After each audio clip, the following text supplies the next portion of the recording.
Afternoon, guys. Scott.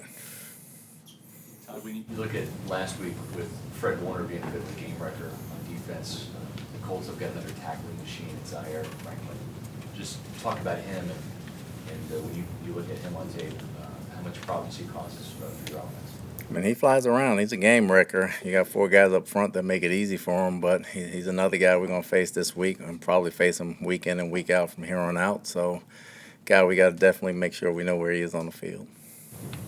We didn't see Jamel Dean when we were out there at least, and I know Levante was there. It looked like a light practice. Can you tell us who was able to go or where those guys stand right now? If it was a game today, probably Levante, Devin, and Dean, I would say wouldn't have played. And we'll see how the week goes with their injuries. And so that being said, if I know some of the young guys got to play last week, but you've got KJ, you obviously got Servace, so do they both play? Which one steps in? If they both will play. You know, we have different packages where they both will play where it's not too much on their plate. They wouldn't go today. Is it reasonable to say then that none of the 3 right now would require like injured reserve, would just be a week-to-week type thing? Not a doctor, I would say right now, no, but we'll see how the week goes. No, they wouldn't be. Right. At cornerback opposites, like assuming Dean and Davis don't go, you've got Zion McCollum obviously as a starter. Would you deploy D. Delaney or would you continue to give Josh Hayes a look? We'll give Hayes a look. Isaac has been ready. Pitts has been ready. We're giving quite a few guys looks and moving quite a few guys around right now. So by the end of the week, we'll have a combination that we want starting this ball game. But they all get playing time. What stands out to you about this Colts team? Very disciplined. Obviously, we know they have a great offensive line. The running backs, both of them are very good. Big receivers, other than Downs, who's quick and fast and makes a lot of plays himself. They're very aggressive up front on defense. They kind of get off the ball very fast. And linebackers run and hit, like you said. And the secondary, they all have vision on the ball. And if you make a mistake, they're going to make you pay. Todd, you look back at the 3-1 start. You guys were +7 in turnover margin. Takeaways were a really big part of it. The team is -1 in the 6 games since. You've still done a pretty good job of limiting your own giveaways, but why do you think there's been a drop-off in the takeaways, the active turnover aspect of your defense? Well, we got to get them. They come in bunches and they go in bunches. We're still trying to punch the ball out. We're still trying to get picks. People taking better care of the football, but you know those are telltale signs for games. We got to, in order for us to win and win handily, we got to get turnovers. Chris Godwin's in the top 5 in terms of picking up first downs on a 3rd down conversion. What makes him just kind of stand out, lock in those moments? He's just elusive. You know, a lot of guys can't catch in traffic. He can catch in traffic with hands in his face and guys hanging on him and do those type of things. He's one of those guys that can do that, and those guys are special in converting 3rd downs that way. If you put it anywhere near him, he has a very good chance of coming down with the ball. How good are his hands? He hasn't had a drop this year. He's been great. I mean, they've always been great, but without saying he had a drop this year, that's outstanding. Todd, you've been around Mike Evans now since 2019. When you look at him at age 30, season's having a pace for another 1,000-yard season. Have you seen any drop-off during the time?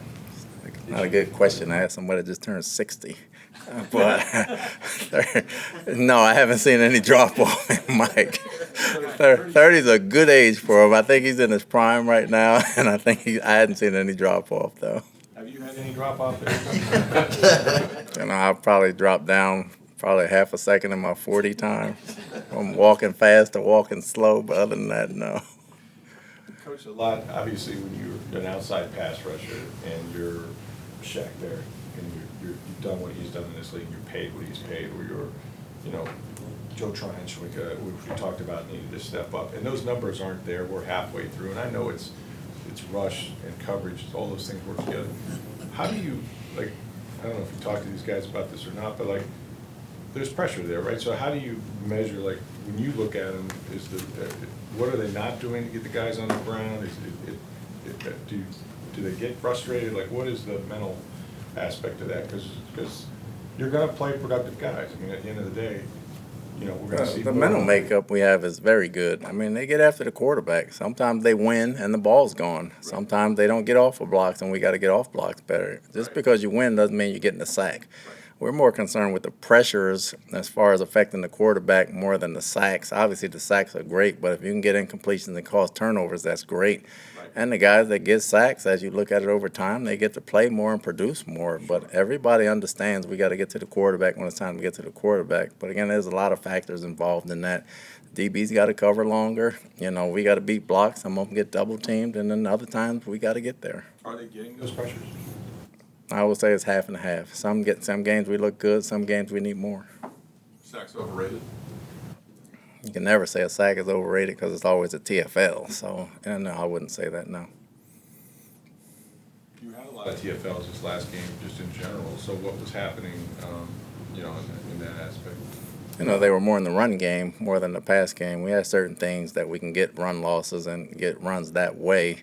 We just didn't get them in the passing game. This week, with having to play so many young guys in the secondary, right, you commit a lot of resources stopping Jonathan Taylor, shutting down the run.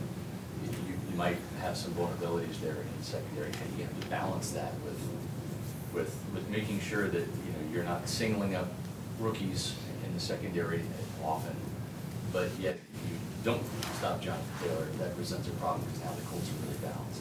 I mean, that's what coaching is. That's the challenge every week. Hide your weaknesses and try to expose theirs. That's the biggest thing. I try to highlight the guys that do things well and let them do them well and without jeopardizing everybody else. So that's the challenge of coaching. That's what I love about it. Coach, where have you seen the most growth out of Yaya the last couple of weeks? It continues to improve. Understanding the scheme, understanding the scheme and being comfortable and then play within it and making it his own. And that's really where you see the most comfortability from early on. As a rookie, obviously, you're going to struggle learning this scheme. As he gets comfortable and he's not thinking as much, he's playing harder.